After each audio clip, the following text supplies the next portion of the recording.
Katur kadang-kadang Bang Libur.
Lah pripun? Mau sadurunge maghrib lemes. Lemes. Iya. Iya. Aku meh bali aku mau. Lah ngopo kok bali? Kira ki tensiku ngedrop. Lah terus Ngelih. mula ki ya prasaja ngono nek kira-kira. Waduh iki genah. Drop ki tensiku. Tensine medhun. Lah barang aku saka kono kok lho. Lah kok pading. Terangane kur ngelih. Ning yo Jenengan ya wis diopyak-opyak Bapak Ibu among rawuh monggo Mbah pas ayo makarya Kewanene sing mau. engko ngenteni kapan selone. Oh ngono. Nah, alhamdulillah nek ngono. Lah ngopo? Leret-leret waduh sih aku. Iya. Bu, masakane enak. Alhamdulillah. Baksone mantap, panas-panas ngene iki. Baksone jan langkung dos kali ngen kula. Lah kok iso? Bakso Aku panjenengan. ki tau adol baksone ora ngono kae lho. Lah kok iso? Ora pecah-pecah ngono kae nggon aku biasa ngono. Lah kuwi bakso apa-apa jane? Bakso ke some. Oh cilok kuwi. Cilok ora Cilok cilok. kok cilok. Cilok ki jembatan kae. Kayak silok. Sini silok. Peluk. Enggak bermasalah. Gak. Iya syukur. Sing penting Dik Nopal wis Wis bahagia. bahagia. Aku malah tumbas ke Aku wis entuk oleh-oleh loro, Mbak Gula papat. Engko tak titipno warung. Aku ora dikeki Mbang Gula le. Ora. Kan Ora. sudah kan anu bunikan kan wis manis. Iya. Kasake Mbak Gula. Kayak ono Bang Api wae. Waduh. Leh, ulang tahun kapan? Ulang tahun. Kan kapan? Nah, Nek iso ulang tahun setahun ping 3 le. Weh. sesuk ulang tahun ki nanggap Mbak Niken karo Mbak Baut meneh ya, Le. Iya. Malah muga-muga akeh rezekine. Amin. Ora kudu ewo nanggap aku nikah. Tur aku nganggo elektron. Lah terus Ruang klaun dhewe wae dulu anggaran aku.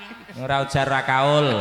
Bar nanggap niki nek ngersake Mbah Baut mriki mboten sah bayar. Mboten sah bayar. Tenane? Iya wong kerarep njiko anu grejin kuwi lho anu kuwi. Iya. Syukur bisa ya Allah.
iki.